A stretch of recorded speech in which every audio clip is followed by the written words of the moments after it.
Um negócio de maquininha. O entrevistado de hoje é o idealizador da 8ª maior microfranquia do Brasil, a Seu Pague, uma franquia de meios de pagamentos. Em 5 anos, Cauel Lotti foi o responsável em expandir a marca para mais de 700 franqueados no país, com mais de 7.000 maquininhas operando em negócios locais.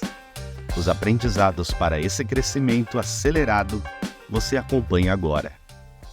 Cauel, estamos aqui hoje na sede da Seu Pague, mas antes de ser tudo isso aqui, como que surgiu a palavra empreendedor na sua vida? Em primeiro lugar, muito obrigado pelo convite, é um prazer, é um privilégio participar do programa SP que dá certo, hein? Tem tudo a ver com empreendedorismo. Olha, Dai, falar de empreendedorismo é um negócio até novo para mim. Por quê? Começou em 2012. Muitos homens, mulheres de negócios dizem assim, eu já desde pequeno trabalhava, vendia, eu já tinha um instinto de empreendedor. Eu era totalmente diferente disso.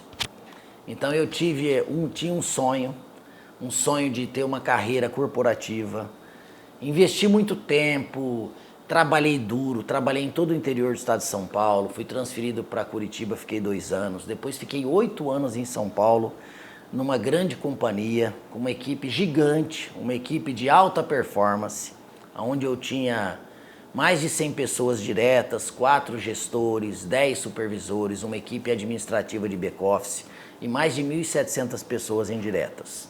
Então, o que eram os meus planos, né? Recém-casado, começando a família, eu tinha planos de prosseguir a carreira executiva.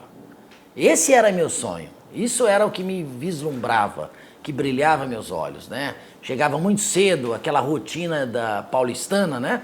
Chegava muito cedo, saía tarde, com fechamentos de vendas, gerir negócios numa grande companhia que era líder de mercado. Mas tudo isso mudou. Em um momento onde eu participava, por exemplo, de um processo seletivo para assumir uma outra região, e aí eu fui fazer como sempre faço, falar com Deus, orar, pedir orientações, direção.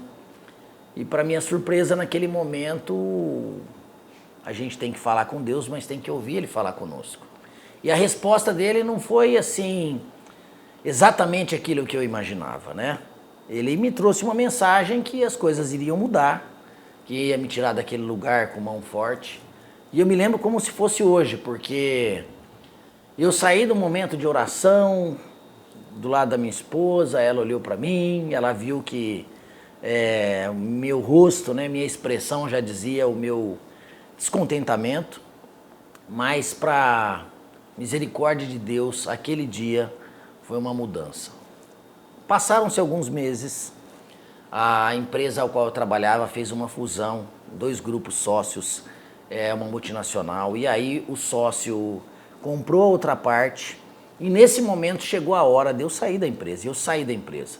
Então eu saí de São Paulo, vim transferido para Rio Preto, era um momento bastante conturbado da nossa vida, porque junto com isso estava nascendo meu filho, que era uma bênção, né? Meu primeiro filho, estava com 3 meses. Minha esposa pegou uma depressão pós-parto. Então imagine o seguinte, Deus tinha mudado totalmente o contexto da minha vida. Eu tinha uma vida que estava andando assim, em compasso de crescimento. Tivemos uma gravidez juntos, né? Do nosso primeiro filho, Davi. Totalmente combinada, oramos a Deus, rapidamente ele engravidou, estava tudo bem. Mas aí eu saio da empresa ao qual eu imaginava que ia crescer mais. Minha esposa fica doente. E aí nós voltamos para Rio Preto. E voltando para Rio Preto, aí sim surgiu a história de empreender. Uma pessoa, um colega, que já fazia negócio, cara, vamos tomar um café, se voltou para Rio Preto. E desse café surgiu o primeiro negócio. Mas o que eu posso te dizer é o seguinte, muitas vezes o que a gente pensa, o que a gente planeja, o que a gente sonha, não é necessariamente o melhor para nós. E eu fico tão feliz, tão grato a Deus, porque tudo que aconteceu hoje, eu não tenho outro caminho, né? A não ser empreender.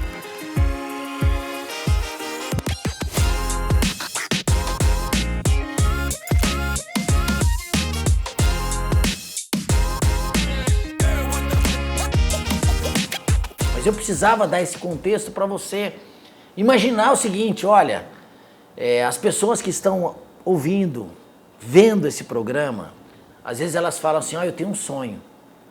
O sonho nosso, ele tem que estar alinhado com o sonho de Deus para dar certo. Senão a gente vai nadar contra a correnteza. A gente vai subir numa subida muito íngreme e nunca vai chegar.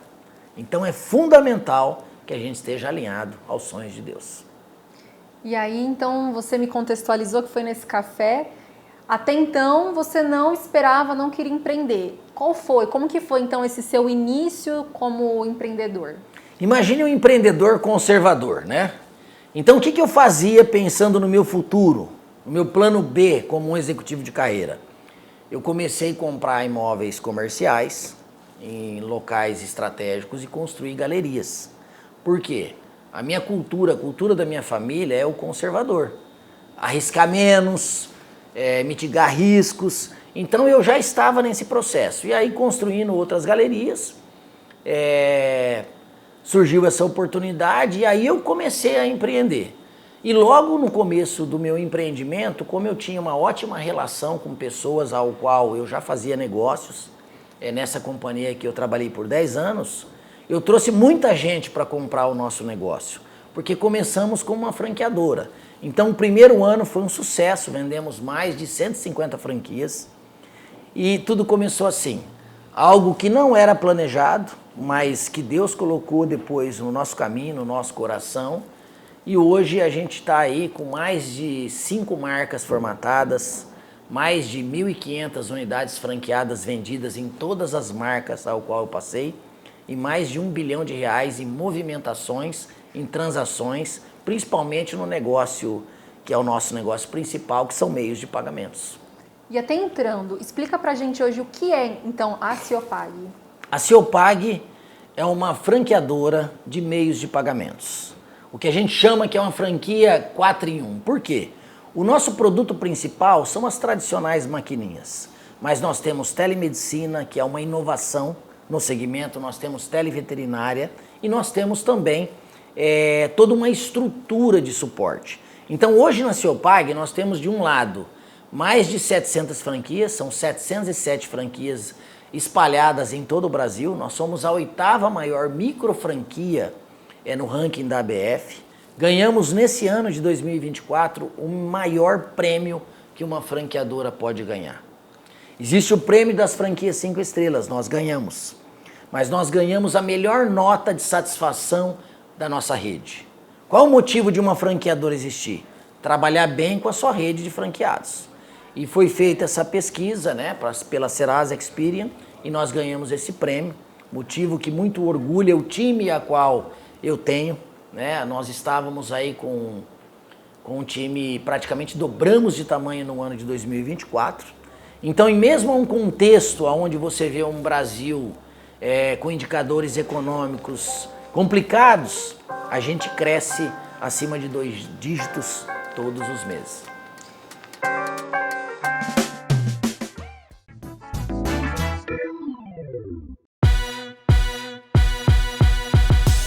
Hoje a gente vê que é um sucesso, mas já começou sendo um sucesso a Ciopag? Não. A vida de um empreendedor é interessante, Eu chego na minha casa, converso com meus filhos, Davi, 12 anos, Daniel, de 10, porque a gente precisa eu preciso formá-los, formá-los nos valores de Deus, ao qual a minha família acredita, e nos valores de empreender também. Não diria valores, mas no objetivo, saber lidar com o dinheiro. Por quê? O maior desafio de um empresário hoje é saber lidar com o dinheiro. Dinheiro não leva desaforo para casa. Uma pessoa querer empreender sem recurso, ela tem que ser uma águia. Ela tem que ter a faca nos dentes, sangue nos olhos, tem que ter uma dedicação diferenciada para que ela atinja os seus objetivos. Eu comecei com muito pouco recurso, mas eu tinha um background, tinha também recursos sobrando para poder investir no negócio.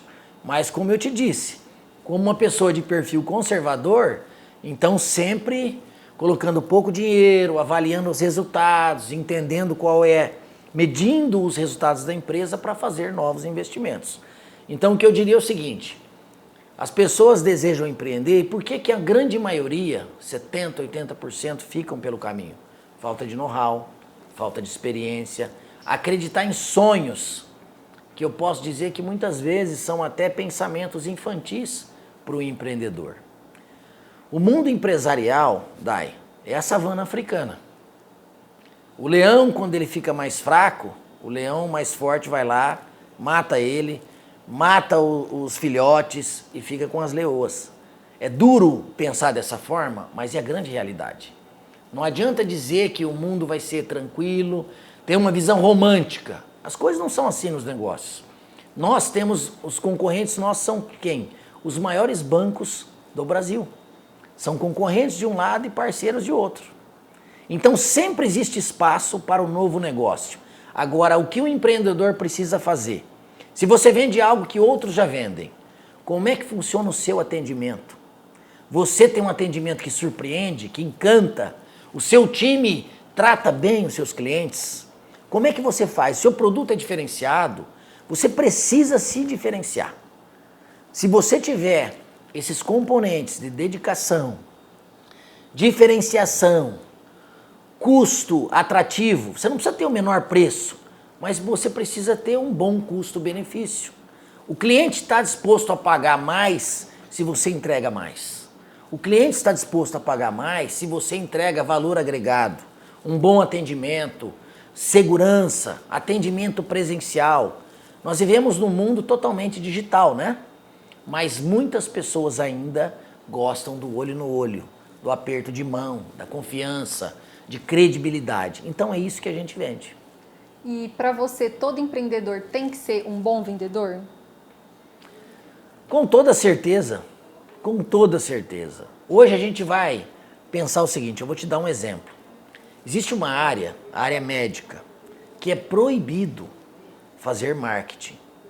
Ou você pode fazer marketing com muitos cuidados, porque o CRM, órgão regulador, ele tem diretrizes, colocando regras. Mas você já parou para pensar o quanto hoje os médicos, principalmente aqueles que fazem tratamentos estéticos e etc., o quanto eles têm se posicionado no digital, em outdoors, em revistas especializadas? Por quê? As pessoas precisam se vender. Se você é um profissional liberal, um médico, um advogado, você precisa vender o seu trabalho. Por que eu vou contratar a doutora Dai e não o doutor David? Porque a doutora Dai é melhor. Em quê? O que ela faz melhor? Ou é qualidade do tratamento? Enfim, tudo na vida é vendas. Eu fiz MBA executivo não porque eu gostasse muito de estudar, tá? Mas porque era uma obrigação, né? Eu precisava ter isso, numa carreira executiva. Então, fui lá, brincadeiras à parte, foi importante, foi relevante, aprendi muitas coisas. E eu tive uma aula com um professor, chamado Homero Amato, de negociação, a arte de negociar. Então, todo empreendedor precisa ser um bom negociador. Você negocia com os seus fornecedores. Por quê? Você precisa comprar melhor, com boas condições, com melhor preço. Você negocia com o seu time. Dedicação, brilho nos olhos, tratar bem os colaboradores, tratar bem os clientes, tratar bem todos os stakeholders que fazem parte do negócio. E você negocia com os seus clientes. Então, se você for uma pessoa de difícil tato, uma pessoa carrancuda, ruim de negociação, os seus negócios provavelmente não vão ter êxito. Então, ser um bom negociador ou um bom vendedor é fator crítico de sucesso para o empreendedor.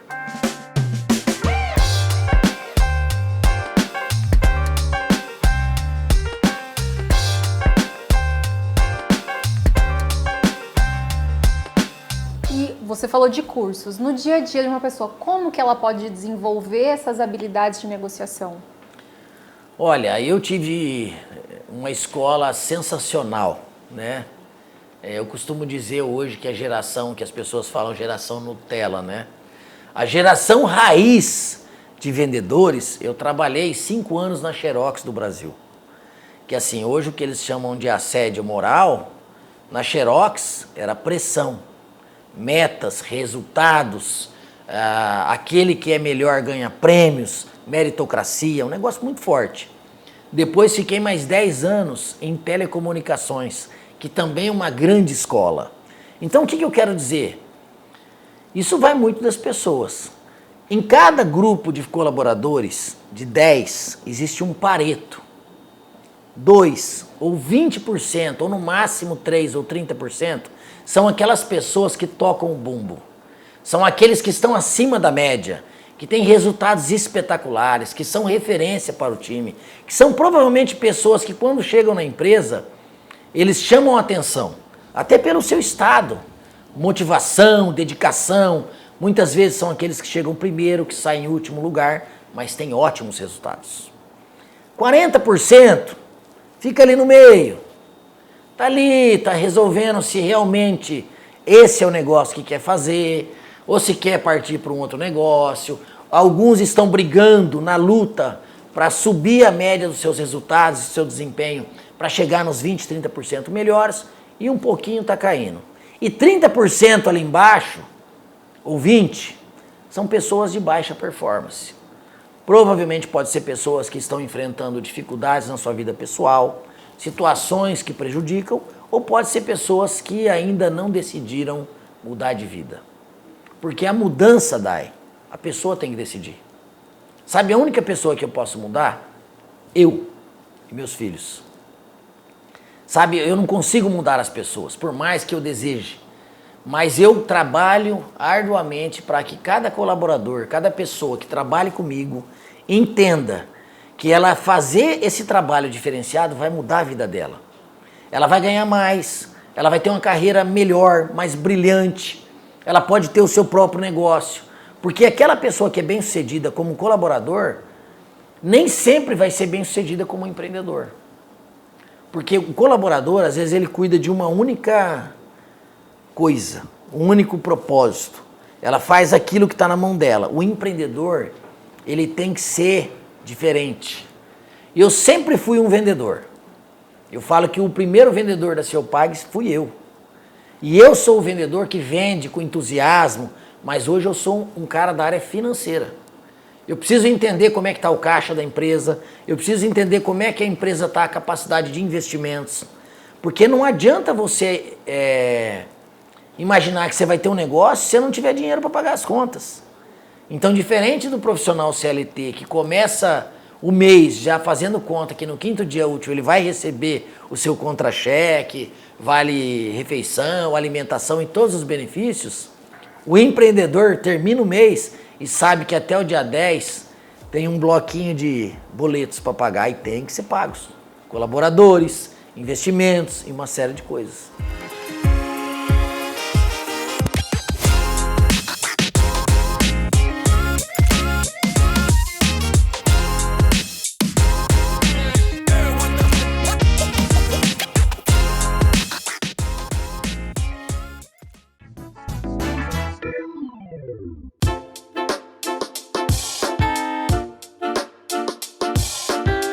E olha só, você está me trazendo então, o empreendedor ele tem que assumir vários papéis. No início da Ceopag, você pode contextualizar para a gente como que era a sua rotina e hoje, como que foi essa transição para o papel que você tem hoje?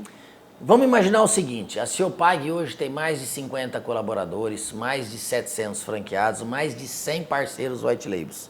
Nós estamos falando de um universo de mais de 1.000 famílias. A Ceopag começou comigo. Depois viraram 2 pessoas, 3 pessoas. Quando nasceu a empresa tinha 4 pessoas. Então assim, o financeiro era eu, o marketing era eu, o comercial era eu, e aí a gente foi colocando as coisas nos devidos lugares. Agora, eu não comecei a aprender a empreender na Ceopag. Eu não comecei a entender de finanças, de gestão de pessoas na Ceopag.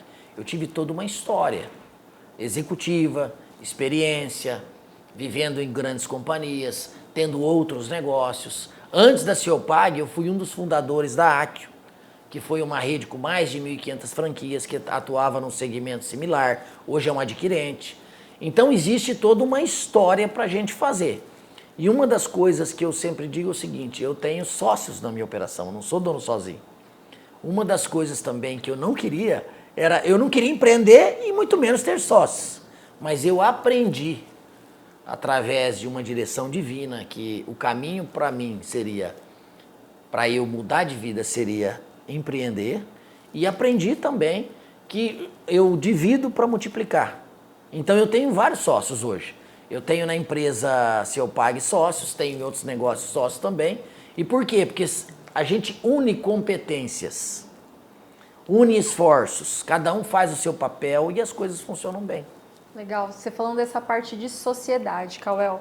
Quando uma pessoa tem que ter um sócio e como você qualifica se faz sentido, se não faz sentido? A primeira coisa que, na minha opinião, a gente tem que avaliar é o seguinte: eu preciso ter um sócio? É a primeira pergunta. Esse sócio faz a mesma coisa que eu ou ele me complementa? Segunda pergunta. A terceira, você precisa ter um bom acordo de cotistas ou acionistas. Porque você começa um negócio pequeno, mas esse negócio vai ficar grande, pode ficar muito grande. E aí você tem que prever nesse contrato situações que podem ocorrer. Por exemplo, se eu quiser sair da sociedade, como é que vai ser? Se eu quiser fazer investimentos e meu sócio não quiser, como nós vamos decidir isso? Por exemplo, se acontecer uma fatalidade, alguém partir, como é que vai ser? Então, a sociedade ela tem que ser bem planejada. Por quê? Eu tive um sócio do Nordeste, na Accio, Ivanói Cunha Lima. Inclusive, família bem tradicional na política do Nordeste. Uma pessoa muito simpática, agradável. E ele falava uma coisa que eu tomei para mim, né? Ele falou assim: por que é necessário a gente fazer esse contrato e acordo de acionistas?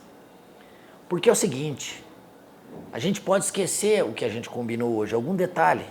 Então, se você escrever, esse contrato só vai servir para que a gente se recorde aquilo que nós combinamos. Obviamente que isso é uma brincadeira, né? Que ele fez, mas é uma grande verdade. A gente tem que colocar tudo no papel. As coisas estando no papel, fica muito mais fácil. Porque uma das coisas que eu falo, que o dinheiro não leva desaforo para casa, você também não pode ter um negócio mal resolvido, um negócio sem governança corporativa, um negócio sem as regras bem estabelecidas. E uma das seguranças para o negócio é você ter um acordo de cotistas ou acionistas bem feito.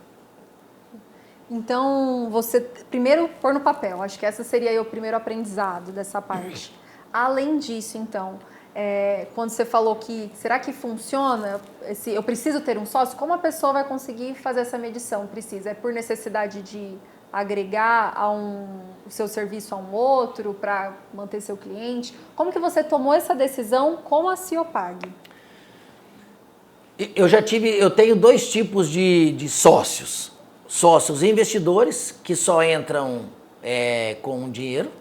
Então o sócio vem, ele acredita no êxito daquilo que nós já realizamos e ele fala: não, eu vou investir junto com você e nesse negócio, quando a gente for realizar, eu vou ganhar junto. Então um sócio investidor. O objetivo desse sócio é investir e acompanhar, obviamente, organizar as coisas e contribuir num conselho de administração, em outras frentes. E tem o sócio operador.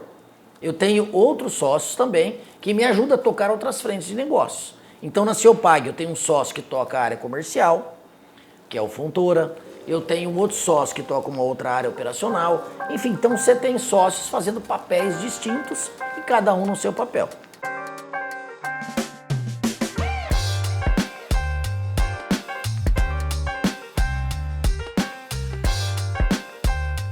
Um conselho para a vida. Deus é tudo para uma pessoa, para uma família, para um negócio. Uma pessoa sem Deus, ela não tem nada, e uma pessoa com Deus, ela tem tudo. Um livro de cabeceira. A Bíblia Sagrada. Para você, o que é o fracasso? O fracasso é desistir. É não trabalhar. Eu particularmente entendo que o fracasso é quando você desiste da sua vida, de Deus e das coisas que são importantes para você. Nunca desista e você nunca vai fracassar. E o sucesso. Sucesso. Para muitas pessoas é o dinheiro, é uma posição, é uma empresa bem-sucedida. Para mim, o sucesso é estar bem com o Criador. Se você está bem com o Criador, naturalmente você vai estar bem com a sua família e os seus negócios serão prósperos. É isso.